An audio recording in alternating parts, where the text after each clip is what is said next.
Wow. So, these are blessings, guys. Huwag kayong maging madamot sa mga blessings, sa mga pagpapala, sa mga kasaganaan. Kung kayo ay binibless ni universe, always be grateful sa mga blessings, guys. Kahit gaano kaliit, kahit gaano kalaki yung mga blessings, no? Palagi kayong magpasalamat and huwag kayong maging madamot, no?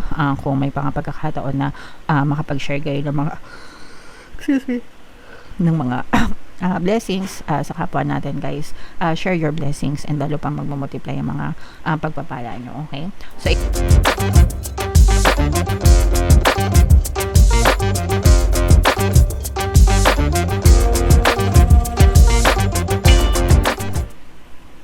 hello guys, hello Virgo, welcome back to Pinoy Pixie tayo. Ang pamagat ng episode natin for tonight is monthly check-in para ngayong October, mga kapiksi, para sa Virgo, Sun, Moon, Rising Sign, and Venus. In case na hindi kayo nakaresonate dun sa monthly reading nyo, guys, pwede nyo panoorin to. Baka nandito yung energy nyo. So, unahin natin tong deck na to. Tingnan natin yung mga mensahe sa inyo. So, yung first card natin, mga kapiksi, ibig sabihin nito, nakalampas na kayo sa mga matitinding pagsubok, no? Ng inyong buhay, mga kapiksi. Yung mga downfall nyo, yung mga pagbagsak, kumbaga. And right now, nandun kayo sa proseso na parang unti-unti kayong bumabangon, unti-unti kayong bumabawi sa inyong sarili at sa inyong pamumuhay, mga kapiksi. Alright? Pero yung pinaka crucial na bahagi or yung pinaka crucial na stage ng mga pagsubok na yun, nalampasan nyo na. So, okay lang yan, mga kapiksi. Just take one step at a time hanggang sa tuluyan kayong makarecover and tuluyan kayong makabawi sa buhay nyo, guys. Okay? So, yun yung first message for you. Another message, guys. So, ito naman, maganda ito, guys, kasi ibig sabihin nito, buong pamilya, no, nagtutulong-tulungan para talagang makalampas dun sa mga problema and nagtutulong-tulungan para makatayo ulit kayo, guys, no. So, hindi ka nag-iisa, mga kapiksi, sa problema na to or sa laban na to.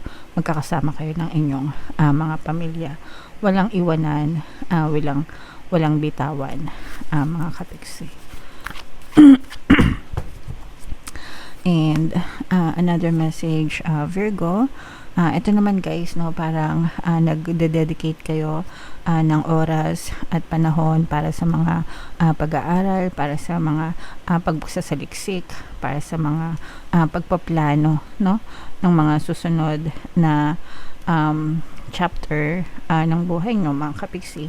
At saka kung meron pa kayong mga nakabimbin na mga problema, nakita natin na talagang naghahanap kayo ng mga solusyon na pwede nyong gawin hanggang sa tuluyan kayong makabangon talaga, guys. Okay?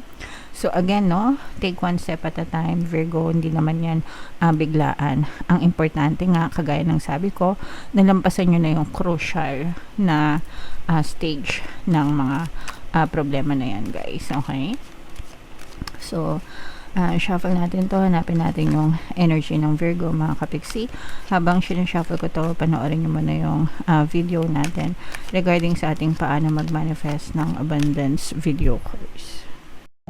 Kapiksi, sawa ka na ba sa mga struggles at hirap sa buhay mo? Masipag ka ba at masikap sa buhay ngunit hindi ka pa rin umaasenso?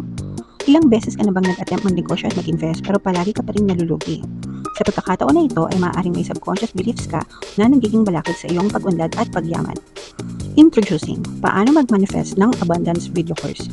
Dito ay matututunan mong ma-overcome ang mga balakid mo para tuluyan ka ng umunlad, umasenso, sumagana, maging matagumpay, successful at maswerte sa iyong kabuhayan, pera, trabaho, negosyo, salapi at kaperahan ng bonggang-bongga. Dali, mag-send na ng email sa pinoypixie@gmail.com at simulan na ang iyong pagyaman ngayon. Alright, so sa lahat ng gusto mag-avail ng course guys, naka-flash sa screen nyo. Una, meron tayong paano mag-manifest ng abundance video course. Meron din tayong paano mawala ang third party at magkaroon ng harmonious na relationship. And meron din tayong paano pabalikin si ex, revise breakup. Sa mga interesado guys, mag-send lang kayo ng email sa pinoypixietarot@gmail.com. And sa mga naghahanap guys ng pampaswerte na lucky charms or lucky bracelet, Aventurine guys at saka Citrine yung recommended ko. May mga makikita kayong link sa description box. So, Virgo, kayo ay represent ng Queen of Pence sa ating spread. Kung ano lang yung makaresonate guys, take that message. Kasi hindi lahat ng mensahe ay mag-resonate sa inyo. So, yung first message for you, Virgo, this is your current self guys, no? So, with this message, parang meron kayong inaantay or hinihingi na sign kay universe, mga kapiksi, no? Regarding sa isang tao, bagay, or sitwasyon na gusto nyong mangyari sa buhay nyo. So, yeah, you are patiently waiting. Parang nag-aantay kayo ng go signal, mga kapiksi. And, sorry, ito pala. Yung theme of the month naman, ito guys, this is about second chances, no? A new beginning. Sabi ko nga guys, no, may mga mag-e-end na mga problema. So, parang matatapos tong mga problema na to and magkakaroon kayo ng panibagong cycle sa buhay nyo. So, this is like endings and new beginnings, mga kapiksi. So, this is your chance, guys, na ayusin nyo yung buhay nyo. This is your chance para makabawi kayo sa sarili nyo, sa buhay nyo, mga kapiksi. Okay? And yung key goal na gusto nung i-pursue, guys, ito nararamdaman natin na gusto nyong mag-move on, no? Parang ano siya, parang panaginip, masamang panaginip, parang bangungot yan. So, yung iba sa nyo, guys, parang yung mga problema na nangyari sa buhay nyo, parang feeling nyo bangungot sila and gusto nyong magising dun sa masamang panaginip na yon. Gusto nyo nang makawala dun sa mga negative na pagsubok na yon, mga kapiksi, okay? And true enough guys, basta you just keep on moving forward, facing forward guys, malalampasan at malalampasan nyo rin talaga yan, mga kapiksi. Ito naman yung mga obstacle na kailangan nyong ma-overcome, yung pagkakastuck dun sa nakaraan, no? So, syempre, kapag nagkaroon tayo ng mga problema, hindi naman tayo agad-agad maka-move on. May mga times na talagang may isip nyo yung mga problema na yun, maaalala nyo yung mga episodes na yun, and then you will feel hurt, you will feel angry, depende yun sa mga sitwasyon na pinagdaanan nyo, and that's fine guys, no? Kasi tayo ay tao lang, but kumbaga bigyan nyo din yung sarili nyo ng panahon para maka-move on, no? Kasi nga yun nga yung gusto nyong i-pursue yung maka-move on. So, wag kayo masyadong ma-stuck dito sa past. Isipin nyo lang, kung may isip nyo, edi okay, di ba? I mean, wala na tayong magagawa, but remind yourself na it's already in the past para hindi na kayo masaktan ulit, okay? And wow, so ito naman yung major accomplishment nyo guys, no? Bibigyan kayo ng rewards ni universe ng mga karma, guys. Depende yan sa intentions nyo palagi, no? So, kung kayo ay naging mabuti, naging mabait, maraming kawang gawa, syempre, kabutihan din, kaginhawahan at kasaganaan yung inyong mapapala from the universe. Pero kung kayo ay syempre nag-focus sa mga bad intentions or sa mga maling gawain guys, karma talaga, bad karma din yung magiging kapalit niyan. So make sure guys na palagi magtanim ng kawang gawa, no, para sa inyong good karma, mga kapiksi. Wow. So, these are blessings, guys. Huwag kayong maging madamot sa mga blessings, sa mga pagpapala, sa mga kasaganaan. Kung kayo ay binibless ni universe, always be grateful sa mga blessings guys, kahit gaano kaliit, kahit gaano kalaki yung mga blessings, no? Palagi kayo magpasalamat and wag kayo maging madamot, no? Kung may pagkakataon na makapag-share kayo ng mga blessings sa kapwa natin, guys. Share your blessings and lalo pang magmumultiply ang mga pagpapala nyo, okay? So, i-main-main nyo na itong mga blessings na to, guys. Itong mga good karma na to, mga kapiksi. And what to embrace, mga kapiksi, yung pagiging pasensyosa. Yan, i-embrace nyo yan, guys. Kailangan meron tayong ganyang klaseng trait or katangian sa buhay natin.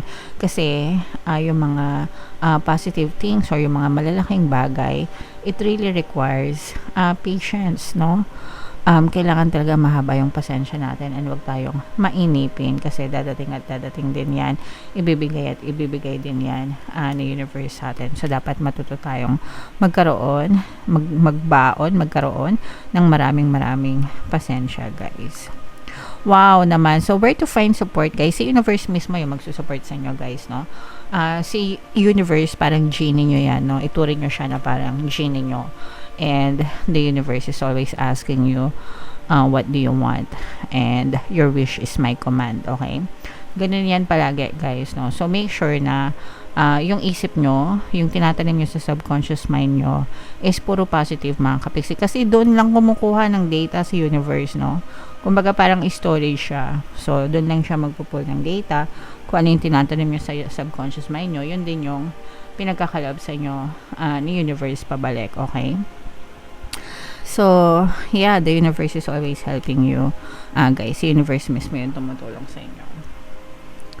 And, ito yung advice and encouragement, mga kapiksi. Huwag tayong maging mapanghusga, huwag tayong maging judgmental. Always be fair sa lahat ng pagkakataon, guys.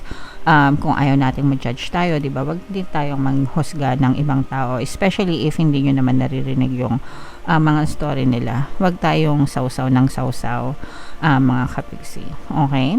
So, ito yung mga blessings na to, guys. Ito yung mga wish is my command, no? Itong mga good karma, tsaka itong mga second chances na yan, guys. Yan yung mga positive energies nyo, Virgo. So, i-main nyo yan sa comment section. So, bunot lang tayo ng isa pang card para sa inyong additional na mensahe, Virgo. Rejoice, magdiwang, mga kapiksi. Grabe, napakaganda ng message nyo. So, you will have things, you have a lot of things to celebrate, mga kapiksi. So, magdidiwang yung puso nyo, magdidiwang ka sa buhay mo kasi malalampasan mo na yung mga problema, no? And i-bless kayo ni universe. Sabi ko nga sa inyo, guys, the universe is always listening. Palagi niyang sinasabi, your wish is my command. So, make sure na always mag-focus sa mga positivities para yun yung ibigay sa inyo ni universe and you will have reasons to celebrate and be grateful for those blessings, guys. Okay? Alright. So, comment down below, Virgo, if naka-resonate kayo. Ito yung ating 2026 kapalaran, guys. Kung hindi nyo pa napapanood, panoorin nyo na. Ito naman yung ating success stories ng paano mag-manifest ng abundance video course. Thank you for liking, sharing, and subscribing. See you next time. I love you all. Have a nice day. Bye-bye.